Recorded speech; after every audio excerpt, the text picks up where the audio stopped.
Happiness is 550 gallons of emergency water. So, as some of you may remember, I found that 550 gallon tank up in northern Kentucky. And then the catchment system is the 1500 gallon tank that was in the ground. And I cut it down to 1/3, so I have emergency catchment there in case the tank leaks. So when we had the water come in from the city line down at the bottom of the hill, as some of you may know, we have to have a pump down there and to push it up the hill.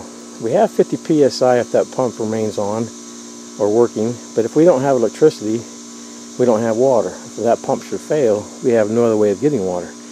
So what I had them do is bring the water line up to this point here, and then in the same trench it turns and goes back down to the house. And what that allowed me to do is set in these manual valves so I can shut off the water from the city if it should fail. That way I'm not back feeding my 550 gallons back into their line. But I also put a one-way check valve in the ground, so I have a double redundancy there. And then this valve here is to shut off the RV pad water in the wintertime. So I'm not a plumber, so don't make fun of this mess I'm about to show you, but I think I got it working. I just got one small leak I got to repair, but I got to go to work tomorrow, so I'll have to just shut down the system. But anyway, the city water comes in this line, 1-inch line here, and as you can see it's got about 35 psi here, and the house is about 50. I don't know what the reason that's different, but anyway, no matter. City water comes up, and when I want to fill the 550 gallon tank that's above us, I open that valve. As you saw, it's full, so that valve is now closed. That valve is closed, and I'll tell you what that is in a minute. So the city water goes in to, once that valve is closed there to fill the tank, then the water is diverted into a one-way check valve. Got a union here, and then it goes into this whole house booster pump. The idea was not only to boost the pressure here in the garage, but to boost the pressure in the house. If I have electricity up here, but don't have electricity down at the pump, or if I don't have electricity anywhere, I can always run a generator long enough to pressurize this tank, and we'll have about 6 gallons of pressurized water for showers or whatever. But anyway, when the pump comes on, it's this is the output line in the wall, comes down into the this side here in the pressure tank, or bladder tank some people call it. And then as you can see, it's holding about, what's that, 80 psi? Kind of high, but everything seems to be holding.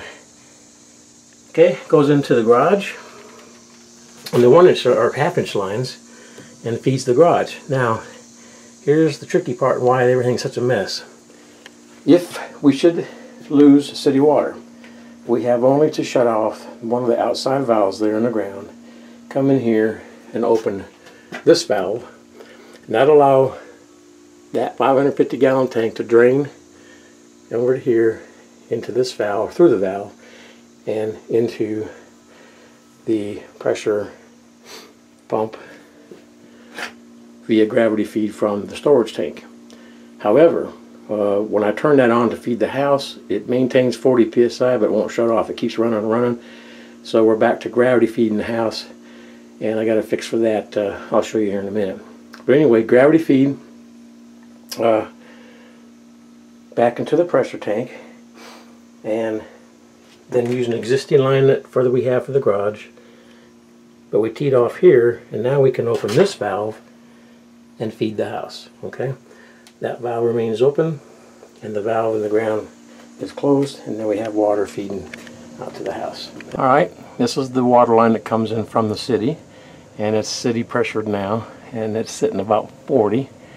It's 50 sometimes, so something must be running, but anyway, that's the same line when I shut off the city water, gravity feed. I had 8 psi there, and according to Engineer 775, if you use 8 psi and you times it 2.31, you'll know the elevation of your water level. So my water level is 18 feet above this point right here.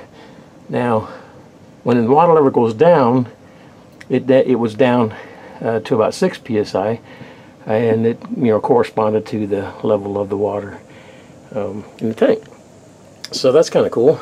I now know how high that water is compared to this level. Now the issue is, of course, I'm below the house, and when I went upstairs and turned on the faucets, we had a steady stream of water, but I can imagine maybe 4 psi, and everything worked. You can flush the toilet, you can get water, hot water, and everything worked. The only issue is kind of weak when it comes to a shower.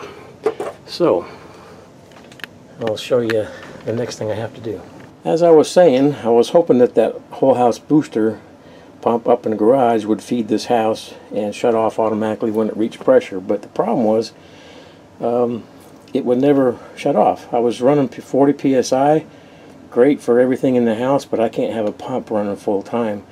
So what I'm going to do is divert that water line from the city and or gravity feed and set it up so we can come back in to the original house pump that we had in use when we were pumping out of that 1,500 gallon tank. So it's still here, it's still in good shape. 220 electrical still hooked up, and it's all ready to go into the pressure tank. I just have to feed the water into it there from the storage tank, and it'll have probably 8 to 6 psi into the pump, and the pump will do the rest of the work. I'll have pressurized water to the house. So another day at the homestead, and we have some emergency water now. Still got a little bit of work to get it pressurized, but like I said, I got to go to work.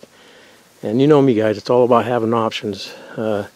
This is just a thing that you got to have. We watch Engineer 775's videos, and he's right.